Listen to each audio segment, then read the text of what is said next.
Now, Leonard and Olivia, you've just both come back from Rome, where you've been playing Romeo and Juliet. Let's start with a press report, which talks about, in your case, Olivia, a small flat in London's Dockland, where you did the washing up. I live in Wimbledon. If I was to ask you what year that this interview was filmed in, what year would you guess? Do you think that this interview was filmed in 2019 or 2009? Which one do you think it is? First, take one. Did you catch the date on the little thingy, whatever it's called, the snap thingy that they put there in front of their faces? Because the date was right there. Let me zoom in for you so you can look at the date that this interview was actually filmed on.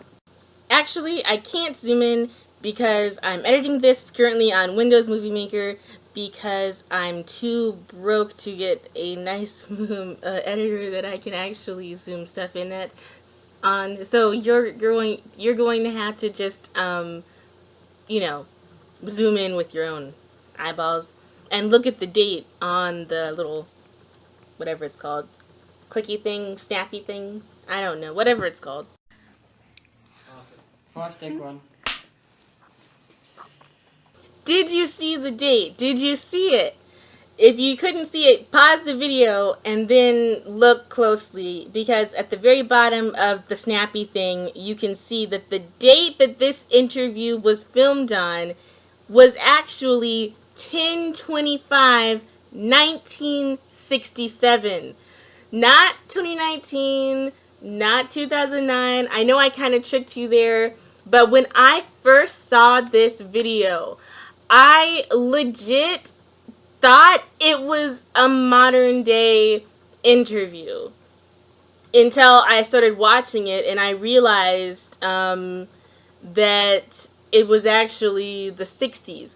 But when I saw just the thumbnail of the video, before I even clicked on it, I didn't even read the full title of this video, which is, I believe the full title of this video is Then and Now, Leonard Whiting and Olivia Hussey, and then I think in parentheses it literally says 1967 or something like that.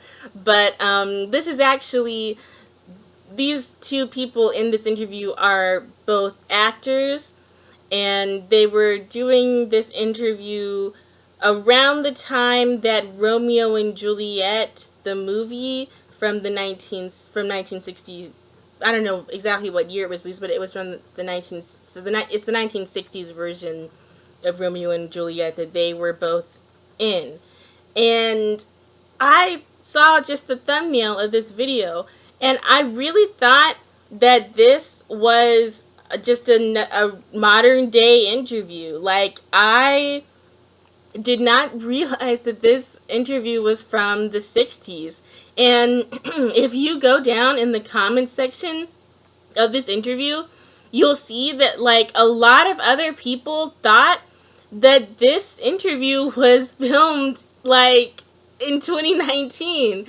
And a lot of people thought that the guy is Zac Efron and that the girl is like Ariana Grande, or like, and then someone in the comments had the most like hilarious story. They were like, they said they were a teacher and they showed their class this interview, and then I think they said they were a teacher and they showed their class this interview, and they told their class that the guy is Zac Efron's father. And I think they believed them. I think the class believed them. Like, you would probably believe them if you had no idea who these people are. You would think that that guy is Zac Efron's dad in the 60s. And then the girl, her name is Olivia Hussey, and she looks like a cross between Ariana Grande and, like, I guess, what's her name? Gigi Hadid or something? Or is it Bella Hadid? I don't know. whichever, I guess I'm getting them confused. Some actress named, or celebrity named Yeezy. Doesn't she kind of look like her, or Bella Hadid? I don't know what their names are, but she kind of, someone said that she looks like a cross between Ariana Grande and her that celebrity. And, yeah, I just thought that this interview, like, there's just something really interesting about seeing an interview like this that seems like it could be in modern day when it was really from the 60s. It's like, it's so trippy to me that it seems so modern. And I'm gonna play for you the rest of the interview, or some more of it anyway. I think I'm gonna play the whole thing. Yeah, I'm just gonna play the whole interview and react to the whole interview in this video. But, and then if you look at their clothes, like, I think that's what gave it away for me, that it was the 60s before I even read the title. I looked at Olivia Hussey's clothes, and she was wearing that ruffle thing, and she's wearing the ruffle thing on her neck, and I knew that that was classic 1960s, you know, fashion, and I was thinking to myself, okay, this must be from the 60s. And then I started looking at the quality of the video a little bit closer, and I was like, okay, this must be from the 60s or something. And then I saw it was from the 60s. But at first I was like probably the first few seconds of me watching this video, I was probably thinking, oh, cool, who are they? And like, oh, this, I had no idea this was from the 60s. Like, the first few seconds I was watching this video, I was probably thinking, oh, that this interview was filmed in 2019. And it's crazy that it's not, but her ruffles under her neck gave it away for me that it's the 60s, because no one wears clothes like that anymore unless you're wearing vintage. And then his outfit is, it looks like he's wearing a suit, but it could be an overcoat. And it's just like, men don't really dress up like that anymore for interviews like this. I don't think actors really dress up for like informal sit-down interviews like this. Like, maybe if you were at Cannes Film Festival, you would dress up a little bit more. But, I mean, whenever you watch an actor in an interview, they're usually not wearing a full overcoat or a full suit like this. I don't know. And then I think he also has a turtleneck on under that, which would be very 60s. But yeah, like, and then if you just look at their mannerisms throughout this interview, they seem, I mean, I don't know how to explain it. This sounds stupid, but the way that they talk, it seems like more modern. Like, a lot of people were saying that in the comments, that they talk in a more modern way than I would have expected. And that sounds really dumb. But hear me out. So basically, I was just kind of thinking to myself that if the kids in the 60s would probably be more, I don't know, well-spoken, but they're not really all that well-spoken. They just kind of, they're not really using a lot of words that people don't really use anymore. I don't know. I'm not sure how to explain it. That sounds stupid too. It just seems like they're talking in a more modern way than I would have expected. So I think that also confused a lot of people and made them think that this interview was like set in 2019. Also, could this maybe be the Mandela effect going on in a little bit of a weird way? Like, I always feel like time is changing. Like, time is actually speeding up. I mean, according to Aaron Doty, we're in the 4th dimension now. So time is going by faster. It's faster to manifest things. And a lot more people are starting to consider that maybe the world we're living in is actually just a simulation. I mean, our world is real, but our world is also a simulation, like a video game. Does that make sense? So a lot of people are starting to realize that we're actually in the Matrix, and that time is moving by faster, and that sometimes I just look around me and I'm just like, I just feel like I'm in a video game. It just feels weird, like a dream or something. But, you know, everything is still real. It's just reality is mutable. And I feel like when I see stuff like this, like, it kind of reminds me of, like, the Mandela effect. Like, we're seeing more and more things that we feel like should have happened at a different time. Like, I was just talking to my sister's boyfriend about how I remember watching Harry Potter before the Twin Towers fell, but like back in 2000 or something. Like, I remembered watching Harry Potter back in like 2000, but it wasn't even, I think it was actually released in 2000, if I'm not mistaken. So it was actually released before the Twin Towers fell, but it wouldn't have been on television, which is when I first watched the first Harry Potter movie. I'm talking about the first Harry Potter movie. I first watched the first Harry Potter movie on television, but I remember watching it in 2000 specifically, and I knew it was before the Twin Towers fell. But that doesn't seem right, because it should have not been released onto television until after the Twin Towers fell, because that would have been like 2 years later after it was first released in the theaters. So either I'm totally remembering it wrong, which is highly likely since I was a kid, or could it be, and this is going to sound crazy, but could it be that maybe time changed or something, or maybe I'm on a different timeline now, maybe I jumped timelines, or somehow time changed, like how a lot of people remember it being the Berenstein Bears or whatever, but it was actually pronounced a different way, I think. But why do we remember it like that? Unless we jumped timelines or something when it was pronounced that way, but now it's pronounced a different way. And then time is speeding up, and then I see this interview, and it's like, it was from the 1960s, but it looks like it's from 2019. It's like time is just becoming irrelevant and mutable and changeable and weird now. And I don't know if any of you guys have noticed that or felt that, but that's just how I feel. And I'm going to react to the rest of this interview, just because, why not?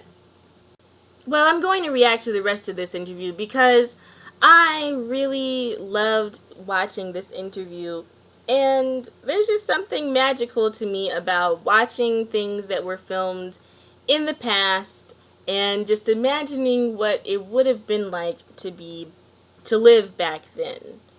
So it's kind of like time travel to me. So travel back in time with me to 1967. And in your case, Leonard, it says a semi-detached in wood grain where you made the morning cup of tea for the family.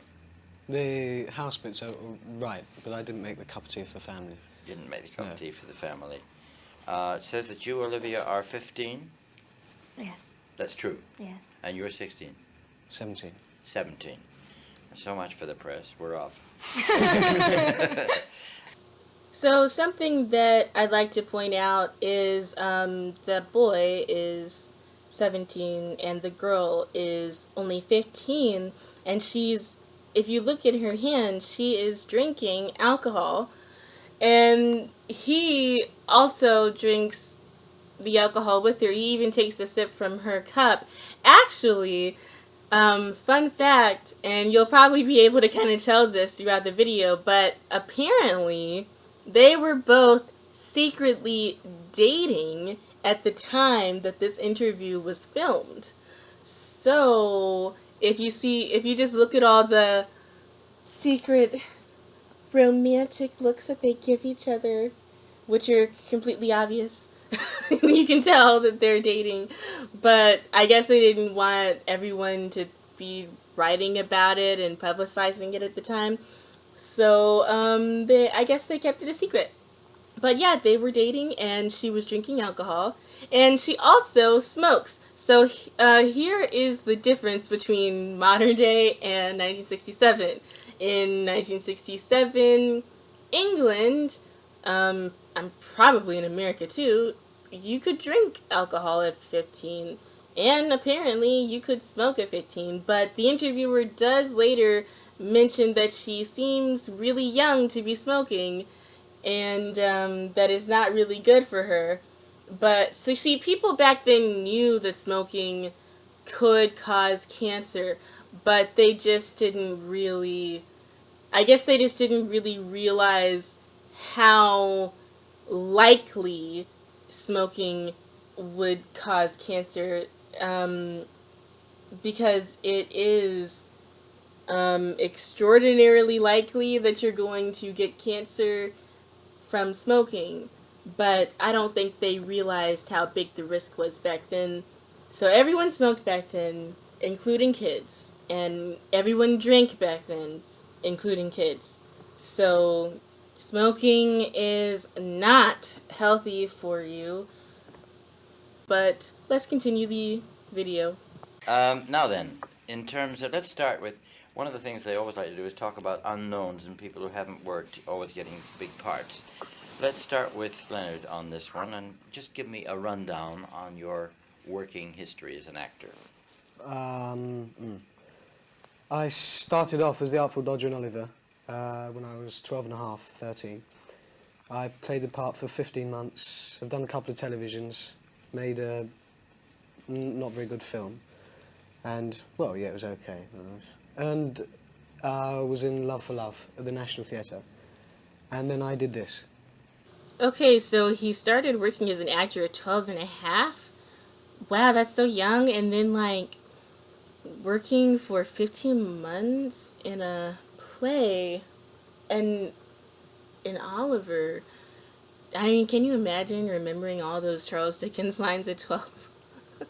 But, like, yeah, he doesn't really speak in a way that, I don't know, seems, I guess I would just think that people in the 60s would speak in a more sophisticated way for some reason, but they just kind of seem like they talk like in a pretty modern English way of speaking, which is not particularly sophisticated. And you can see he's wearing a turtleneck, and that's very 60s. He's wearing a turtleneck under his overcoat. Very 60s London. You did a tour with the National Theatre too? Yes, we went to Moscow and Berlin. In Love for Love. Yeah. Now then, while we pan over to Olivia, let's have a rundown on your career too. I've done a lot of modelling, television work. 2 other films, much smaller though. And in one of them I went to Italy. In one of them what? I went to Italy. You went to Italy. So this was your second trip to Italy. One thing that I didn't really pick up on is how shy that Olivia kind of seems. Like, she sort of mutters under her breath Italy there. And yeah, as you'll see later in the video, well, I'll talk about it later. Now, how did you enjoy making this particular film, working for Mr. Zeffirelli? Very much. It's hard work though. It was hard work. How did you feel about it? It's hard work. How did you feel about being the stars at your ages in a film in which older people who perhaps had reputations were playing with you? Who was playing Mercutio, for example? John McHenry, who is a National Theatre player at the Vic. He's playing Hamlet in Rosencrantz and Guildenstern. It's interesting how they both seem to be a bit shy. Like, he's sort of looking down at his pants and fidgeting a bit, and then she has a kind of a shy smile. But then well, I'll get into it later, but they just seem like they're very intense people at the same time. It's kind of a weird combination. There's no really big stars in the actual play. People who are very well known, but not really stars. So it was almost in a way like a repertory company performing the play, because no one was stars, because they'd not done big things before, you know. So, can I just say that I love 1960s fashion, and I mean, can we just have about 100 million moments of appreciation for their clothing? Like, I would actually maybe even consider wearing that ruffle outfit. I would probably never want to wear something with ruffles, but I don't know, with the hairstyle that she has going on, it's interesting. I like it. It looks good on her. I don't know if it would look good on me, but I wish it. If it makes me look more like her, then I'll want to wear it. I'm just kidding, but you know, that's another thing. Everyone in the comments section was just going on and on about how attractive they both are.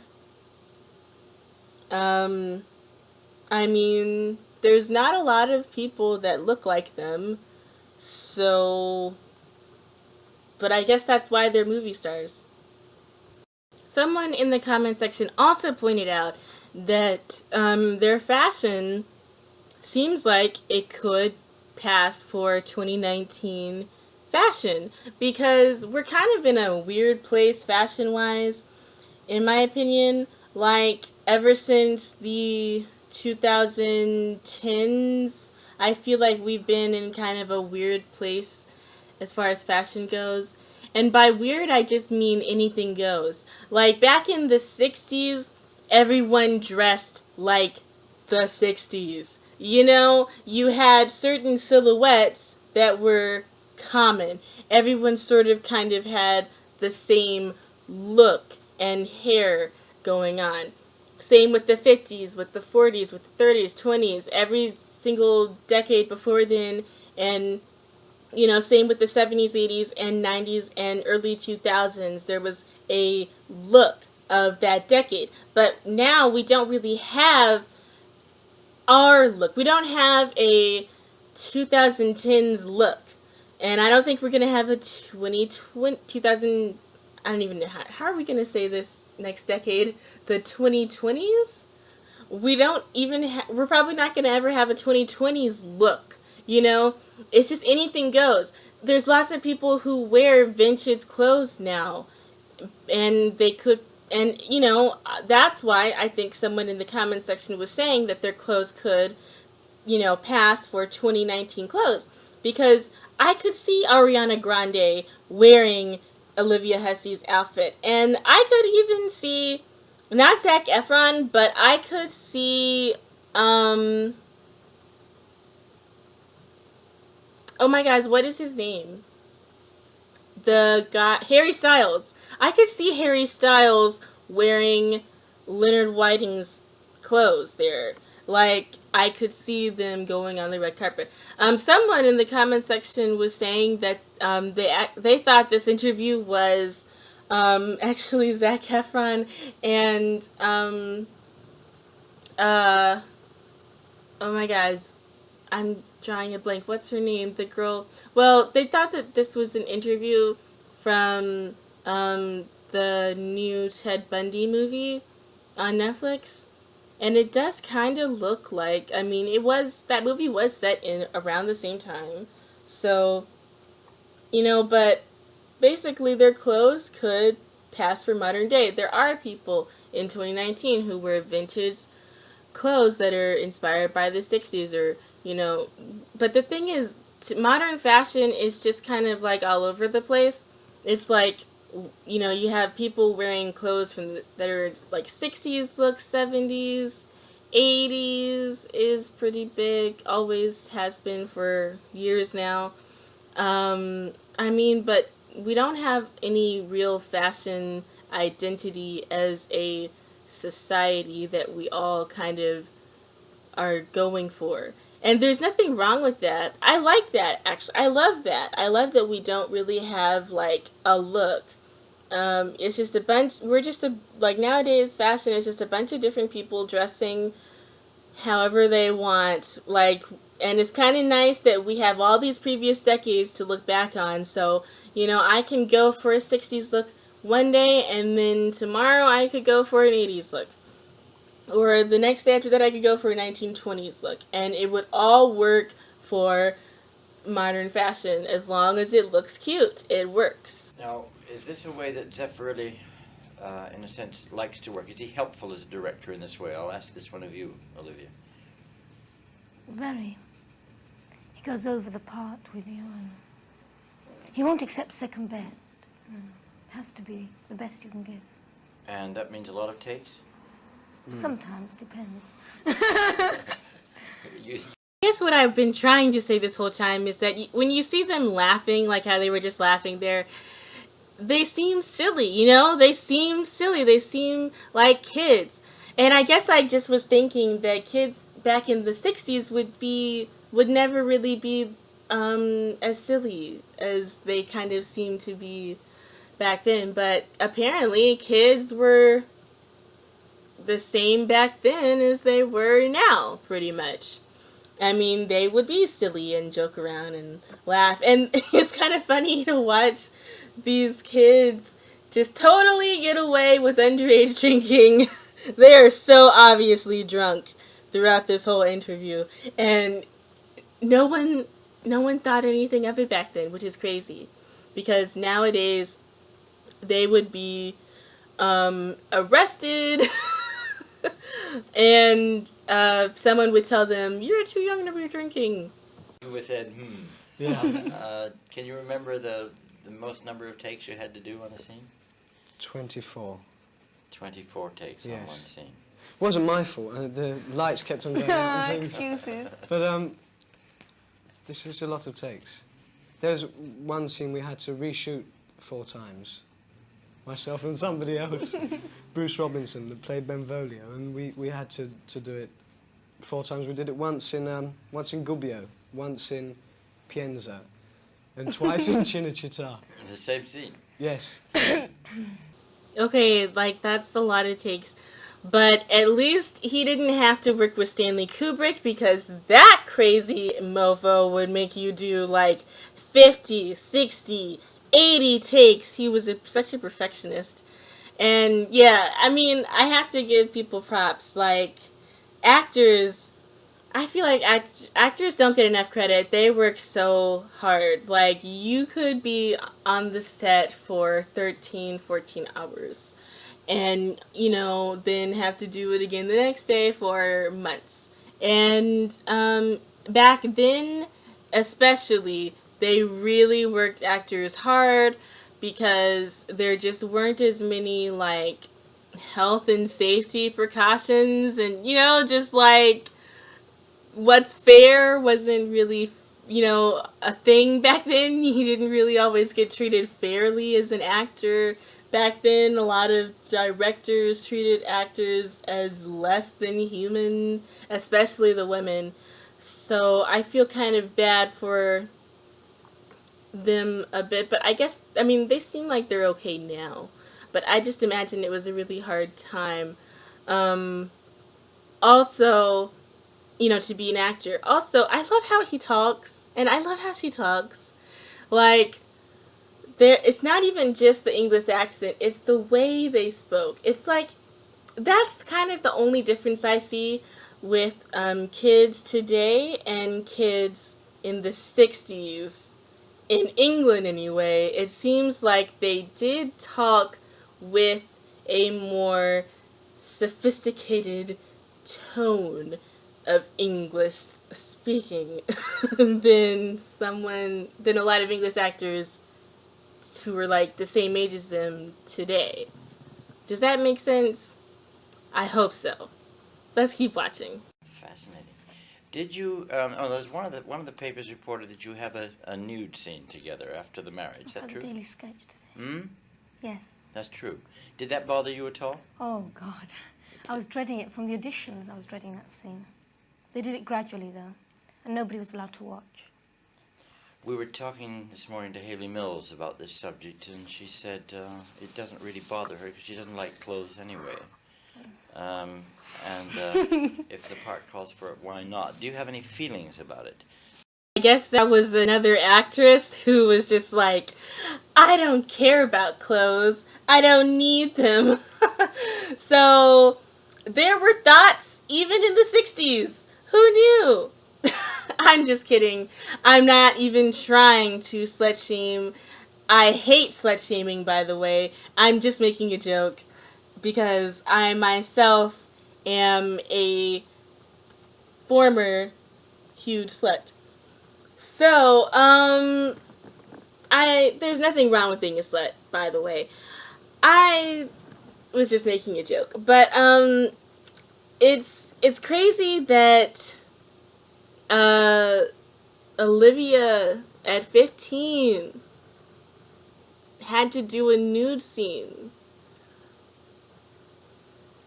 That is so young to do a nude scene. I don't even think that they allow that anymore. I don't even think that they allow that anymore because in the movie The Witch, Anya Taylor-Joy, you see her butt from behind, and she was like 16 at the time of that movie, but I'm pretty sure that it was someone else's butt, not Anya Taylor-Joy's butt. Like, because I don't even think that you can do that anymore. I don't think you can show a kid who's under 18 nude because that would be child pornography. So it's crazy that Olivia Hussey had to do a nude scene at 15, but again, these are the differences between modern day and 1967. Things were very different, and women were treated like absolute shit back then. So, it's very crazy. I mean, do you think the scene is improved by it being played in the nude? Yes. Yeah. Because it doesn't look dirty, it looks... The paper describes it as being chaste, but do you think it helps you to play the scene? Well, the paper didn't know at the time. No. I mean, it was only shot the other day. How were they to know? Yeah, I think. Because it was always played on the balcony anyway. The whole scene. From the beginning. And I think, was it Franco that decided first to do it in the bedroom? I think so. Yeah, I think it works better that way. In other words, whatever inhibitions you either of you might have had about it initially, you think the end result was worth doing it that way. Mm. Both We agree. saw the rushes of it. And He's that very made you pleased. feel that it was worth doing that way. Yeah. Well, at least it sounds like the nude scene in the movie was filmed in a way that the kids were hopefully safe and hopefully they felt comfortable with doing that, even though I think that it is child pornography and wrong to have 15-year-olds and 17-year-olds doing nude scenes in movies. But it was 1967, so things were very different. One of the things that happens when two very young people get catapulted into leading roles in an important film, and there is a precedent for this certainly in the case of Susan Shentel, is that sometimes you never hear of them again. Did this disturb you at all when you got the parts? Tiny bit. Even now it does. Even now it does. You've got to be very careful what your next thing is. Did you Yeah. feel this at all? Yeah, more or less. It's very hard to know what to do afterwards and what you want to do. I mean, it's different, I think, if you want to become an actor or a movie star. Actor as such, actor does at theatre, television and movies. I think it's two different sides of the coin. Right, we'll hold that there and go on to the next reel. Just about that. All right? Yeah, I was a child model, and I remember back when Harry Potter was about to end, and people were saying that they didn't even see them wanting to watch another movie with Daniel Radcliffe and Emma Watson and Rupert Grint, and that they probably wouldn't have careers anymore. And people were kind of worried about their careers just ending after they were kids, because that can happen to child actors, which is really sad. But well, I don't think that happened to them. I think they ended up having really long careers. I know Olivia Hussey did. I don't know about Leonard. I'm pretty sure he did as well. So...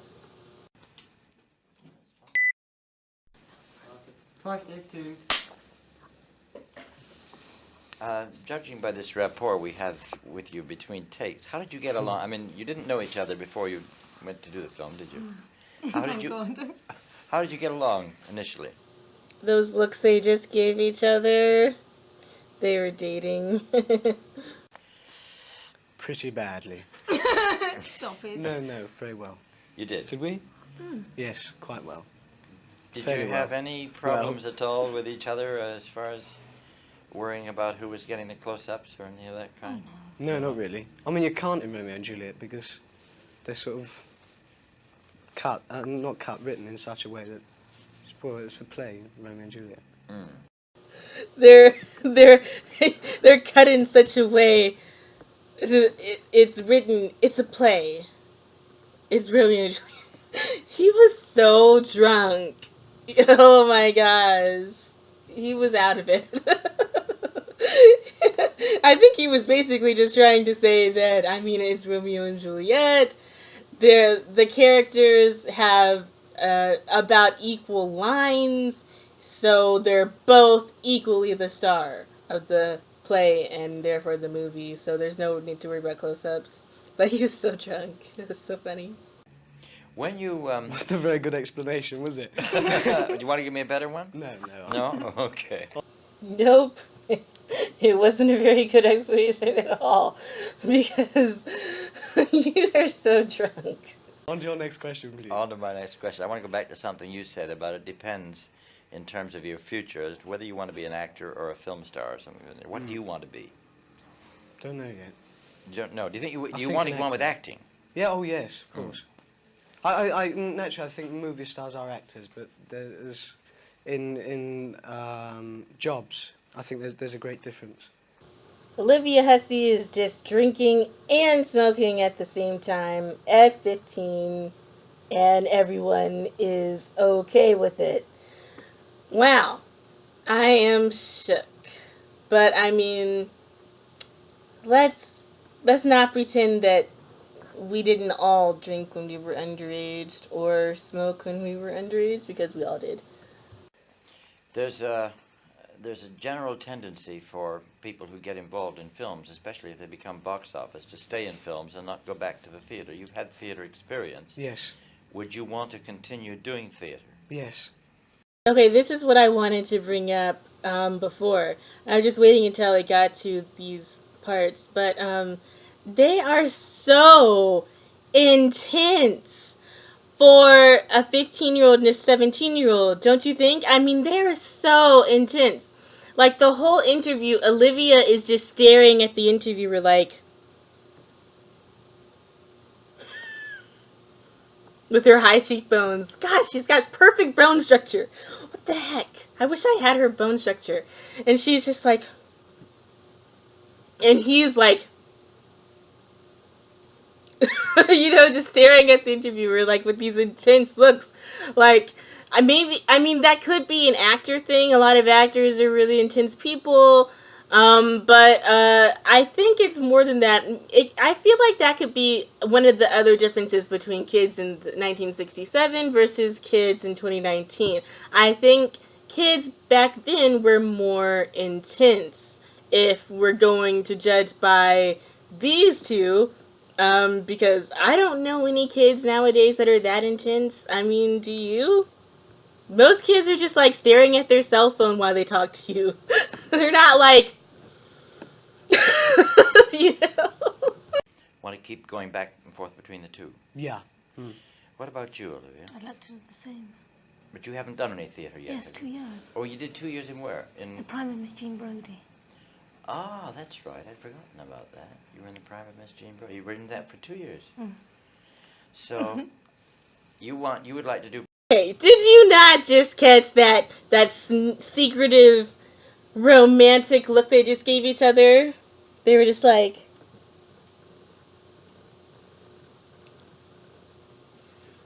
and he was trying to hide it from the interviewer. He was like... He turned into Pinocchio. He had to touch his nose so it didn't grow. Like, ooh. nothing to see here, folks.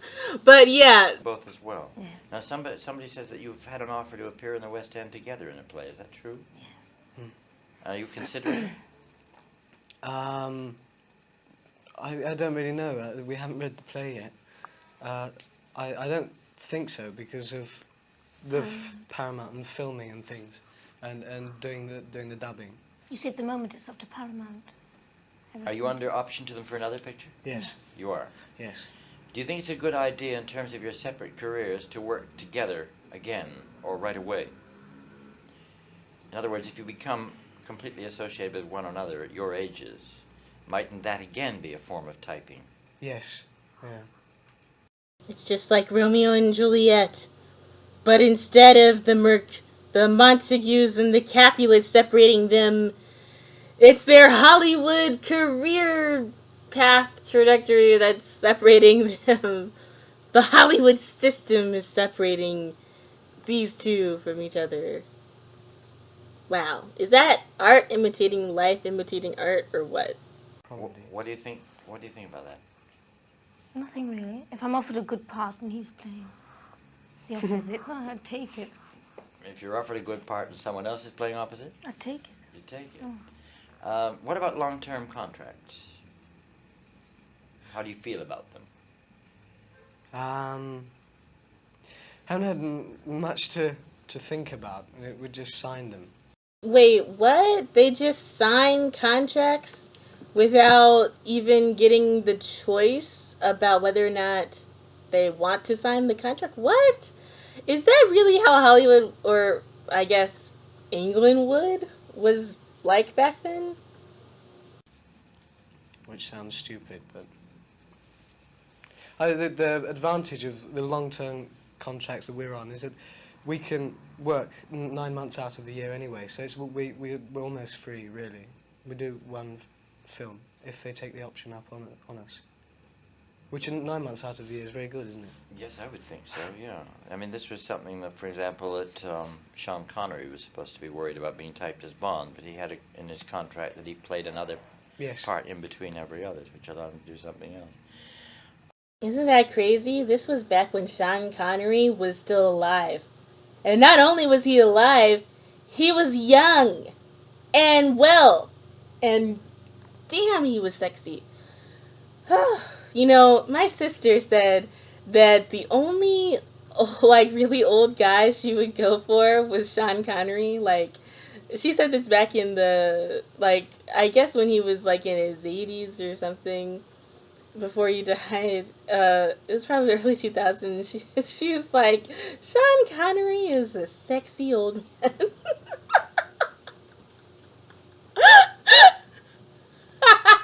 He is. He is. I would definitely go for Sean Connery even when he was 80. I don't care what you think about me. He was a silver fox, okay? Personal question, Olivia. I noticed that you're at 15. That's pretty young to be smoking cigarettes, isn't it? Finally, the interviewer says something. Finally, someone says something about this. She is way too young to be smoking cigarettes and drinking alcohol. When did you start? At about 14. About 14. While you were doing the Prime of Miss Jean Brodie? Yes. Well, just before then, actually. I mean, that is pretty young. There aren't many girls at 15, I know, that smoke cigarettes publicly. Oh, there are. Look at her telling this old guy what's up. Yeah, kids get up to way more than adults would suspect. Yeah. Also, did you catch that she said she started doing that play when she was like 12, and then she said that she started smoking cigarettes right before then? So she's actually she lied to him about when she started smoking. Then she actually started smoking when she was 12, not 13. Maybe she didn't mean to lie. Maybe she forgot how old she was when she started smoking. But that's so young.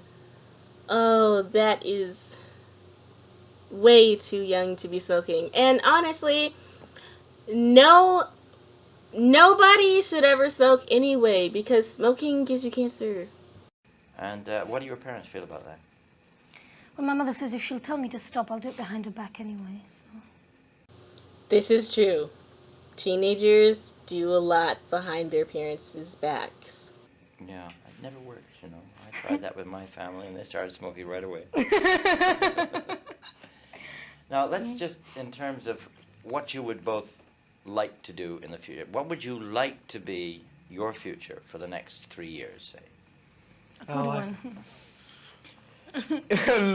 Look at this in 3 years' time. It's so completely different from what we wanted, probably. Well, that's fair enough, but I Yeah. mean, what would you really like? You must have some idea what you'd like to do, how you'd like your career to develop.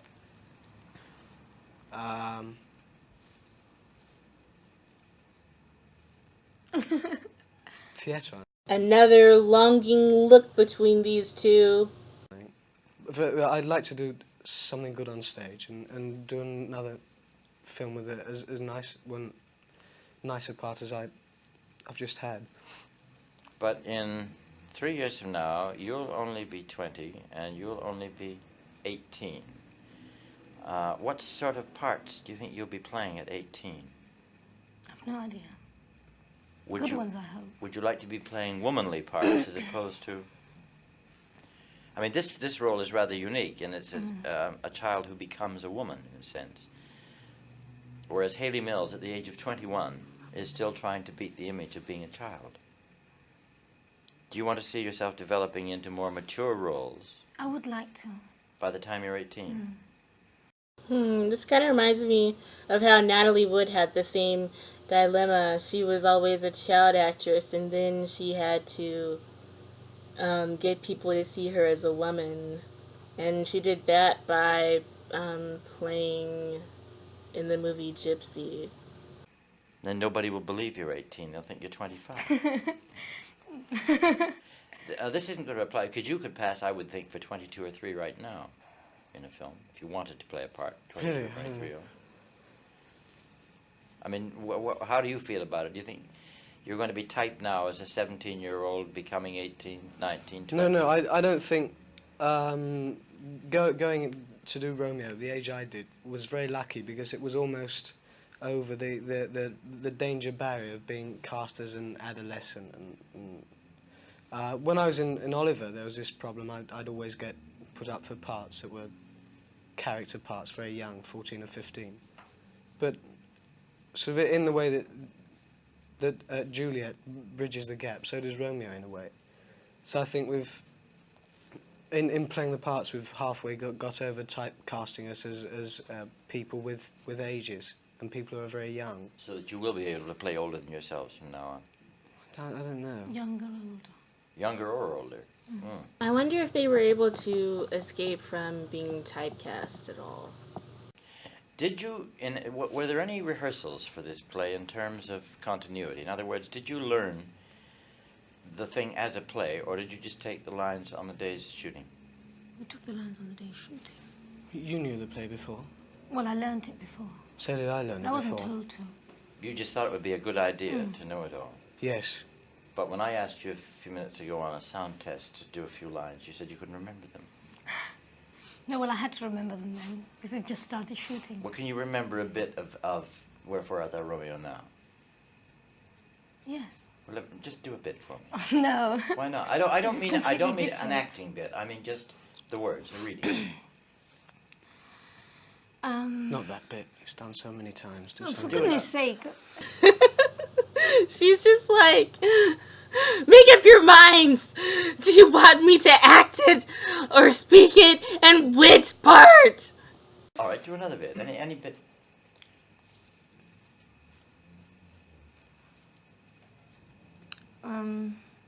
Oh God, I have no divining soul. Methinks I see thee now, thou art below, as one dead in the bottom of the tomb. Either my eyesight fails, thou lookest pale. All right, your turn, Leonard. Brian knew that. All right, now let's see you I do a don't bit have and to see do if she'll know yours. And trust me. Oh no, that horrible one. Oh yeah, and trust me, love, in my eyes so do you. Dry sorrow drinks our blood. Adieu, adieu. I was always so scared of those two adieus. I wonder why he was so scared of the two adieus. Is it because of how tragic the ending is and having to go to that place as an actor, or is it because he wants to make sure he says the lines with the right emotion so it comes off as believable and he's a good actor, or is it a combination of both? Did the director, as an Italian, was he able to help you in terms of inflections, intonations? Because the Italian would be different than the English, wouldn't it? I mean, were you ever in a position of pointing out to him that a certain word should be stressed, as opposed to him pointing it out to you? No, he knows the plays backwards. Yeah, but does he His know it English frontwards? is fairly good, isn't it? No, his English is marvellous. He speaks absolutely perfect English. I always admire people who are immigrants and then they can speak English so fluently, but then like every other American, we only know how to speak English. I feel so bad about that, like, because whenever I'm going to travel somewhere, I'm not even, like, I should be able to speak French because I took French, but I barely remember any of the French that I learned. It's so sad. So More or less. so in a sense, there was never an occasion where you were able to say to him, I think there might be a slightly different meaning to that than you're getting out of it. No. If that happened, which was very, very rarely, he'd sort of say, instead of saying, oh, you're right, he'd look at what you've said and sort of combine it with what he said, and you'd think it sort of smoothed out. But no, most of the time, well, all of the time it was spot on. Classic director who has a huge ego and will never admit that maybe they're wrong or maybe admit that the actor's right. Not every director is like this. I mean, I wouldn't even say most directors are like this, but a lot of directors have huge egos and it's their way or the highway, and they just make actors, they just don't even really listen to the actor's input. I mean, like I said, I don't think even most directors are like this, but I mean, there's a lot of directors like that, which is really sad. And did you look at rushes all the time? No. You didn't see rushes? She saw more than I did. Ah. Was this by choice? You saw them, you answered. I don't know. He just said, do you want to come and see the rushes? I see. And he didn't say that to you? I saw some at the end, though. I see. Well, I hope it turned out to be a very successful film. And thank you both for being here. Thank you. All right. Leave it running, Peter. Yeah, leave it. Okay. Slate in there. Yeah, sorry. Okay. That wasn't too much of an ordeal, was it? No. You took it away from her at one point. Yeah, I didn't want to bend down.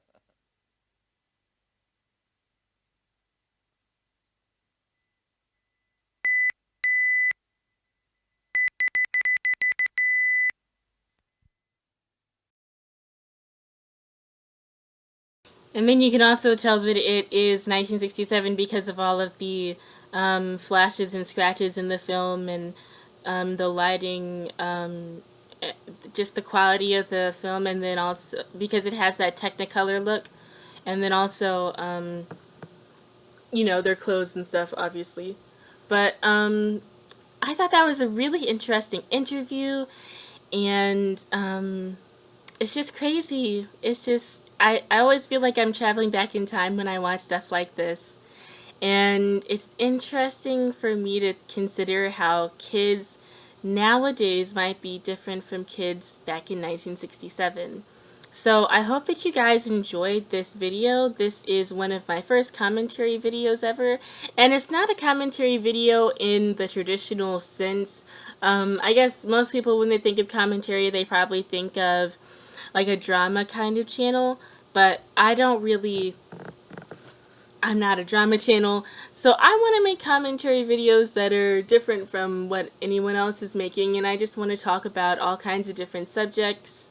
Anything that interests me is what I will talk about. So please subscribe to me. I make a lot of different videos, but you can always expect from me a tarot reading every week that is free, and I'm going to be doing funny skits as well, and I do fashion and beauty videos as well, so I do a lot of different things. I'm a Jill of all trades. Please subscribe to me, like this video if you liked it, and share this video if you liked it, and have a wonderful life. Thanks for time traveling with me.